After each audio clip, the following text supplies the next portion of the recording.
Assalamualaikum warahmatullahi wabarakatuh. Salam sehat, salam bahagia untuk kita semua. Perkenalkan, nama saya Novi Ayu Ningtyas Widianti, CGP Angkatan 6 Kota Madiun. Pada kesempatan kali ini, saya akan menyampaikan aksi nyata modul 1.1 yang saya terapkan di sekolah berdasarkan dengan pemikiran Ki Hajar Dewantara. Perasaan saya selama melakukan perubahan di kelas. Saya merasa sangat antusias selama melakukan perubahan di kelas sesuai dengan pemikiran Ki Hajar Dewantara. Mengoreksi pembelajaran yang ada di kelas. Pembelajaran berpihak kepada anak. Proses pembelajaran memberikan peserta didik kebebasan dalam menyelesaikan tugas sesuai dengan minat, bakat, dan kreativitas anak. Proses pembelajaran berpusat pada proses bukan hasil. Dan kemudian saya menemukan banyak ide dan gagasan terkait implementasi pendidikan yang menuntun anak. Ide atau gagasan yang timbul sepanjang proses perubahan. Pembelajaran berpihak kepada anak, sistem AMONG, pembelajaran aktif, kreatif, inovatif, dan menyenangkan, pembelajaran menerapkan kearifan lokal, konsep merdeka belajar dan profil pelajar Pancasila. Pembelajaran berpusat pada proses bukan hasil. Pembelajaran mengutamakan budi pekerti. Pembelajaran sesuai dengan kodrat alam dan kodrat zaman anak. Merubah model dan metode mengajar guru. Pembelajaran dan pengalaman yang saya lakukan dalam bentuk catatan praktik baik. Di sini ada 3. Yang pertama yaitu pembiasaan pagi dalam pembentukan karakter. Kemudian pembelajaran berpusat pada anak berbasis IT dan lingkungan. Serta pembelajaran aktif, kreatif, inovatif, dan menyenangkan. Inovasi pembelajaran dengan cara memadukan 2 model pembelajaran kooperatif berbantuan dengan media pembelajaran pohon impian. Pelajaran atau pengalaman yang saya dapatkan dari melakukan praktik baik adalah proses pembelajaran haruslah berpihak kepada anak sesuai dengan kodrat alam dan kodrat zaman anak, mewujudkan pembelajaran yang bisa menarik antusias siswa dengan belajar sambil bermain. Kombinasi dari 2 model pembelajaran adalah suatu hal yang sangat menarik dan lebih efektif penyampaiannya kepada anak. Membuat media pembelajaran yang sangat unik menggunakan pohon impian dan meningkatkan kompetensi diri sebagai pemimpin pembelajaran dan mewujudkan pembelajaran yang berpihak kepada anak. Rangkaian pelaksanaan aksi nyata yang akan saya lakukan di sini adalah perencanaan, penerapan, dan refleksi. Aksi nyata dalam penerapan pembelajaran di sekolah yang saya ambil yaitu pembelajaran berpihak kepada anak dengan judul Gothic Snowing bermain poni untuk mengkolaborasikan bersikap mandiri, gotong royong, kreatif, dan inovatif serta bernalar kritis untuk peserta didik. Gothic Snowing bermain poni adalah gagasan dalam mewujudkan pembelajaran yang berpihak pada anak dengan memadukan 2 model pembelajaran kooperatif, grup investigasi, dan snowball throwing. Berbantuan bermain berkolaborasi, berpikir kritis, menyusun bilangan yang difaktorkan melalui pohon impian. Pada tahapan perencanaan terdapat beberapa kegiatan. Yang pertama yaitu koordinasi dengan kepala sekolah terkait inovasi pembelajaran yang akan dilaksanakan. Kemudian menyusun RPP sesuai dengan inovasi pembelajaran kombinasi dari 2 model pembelajaran berbantuan dengan media pohon impian. Kemudian menyiapkan media pembelajaran berupa pohon impian dan video pembelajaran. Berikut adalah langkah-langkah penerapan aksi nyata yang sudah saya lakukan.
Refleksi. Aksi nyata yang dilaksanakan dapat membawa dampak yang baik dalam proses pembelajaran karena dapat menghadirkan proses pembelajaran yang aktif, kreatif, inovatif, dan menyenangkan. Proses pembelajaran memberi kesempatan kepada murid untuk bersikap aktif dalam proses pembelajaran. Pembelajaran dapat melatih sikap kolaboratif dan komunikatif. Pembelajaran dapat melatih percaya diri untuk menyampaikan pendapat di depan kelas.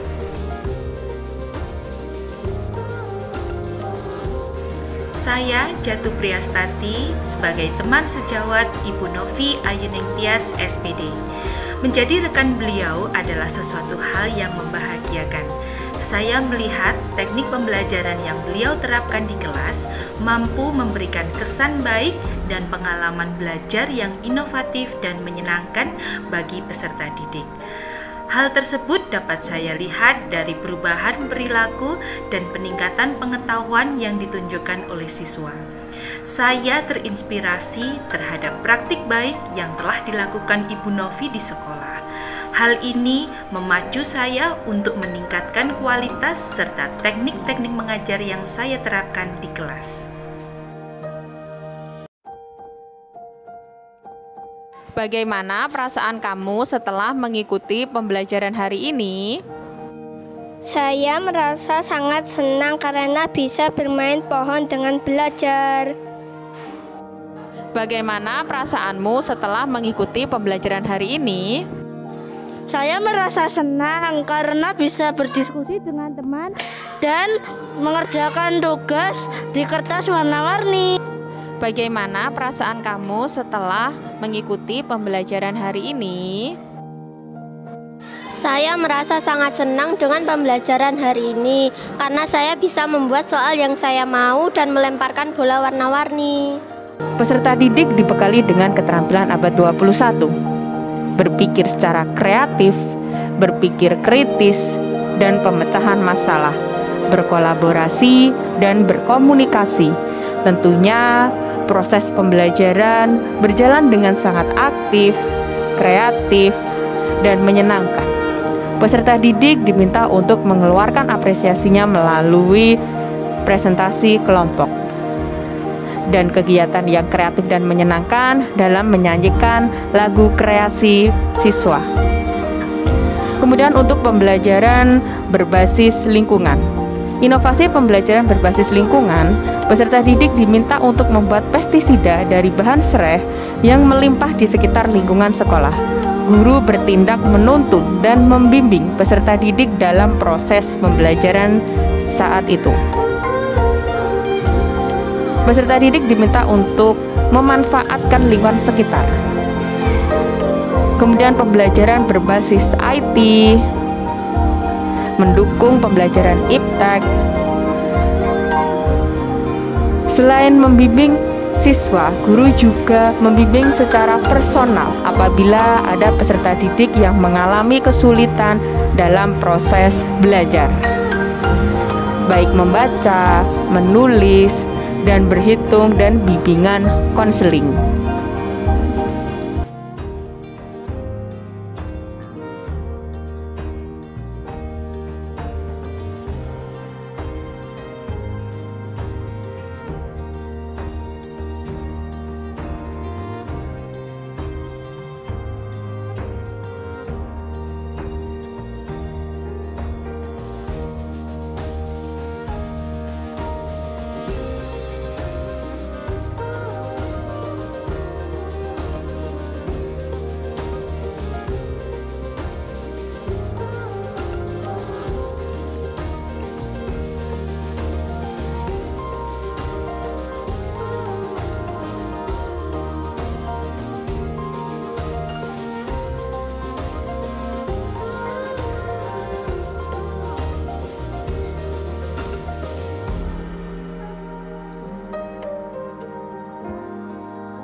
Sekian aksi nyata yang telah saya laksanakan di sekolah berdasarkan pemikiran Ki Hajar Dewantara.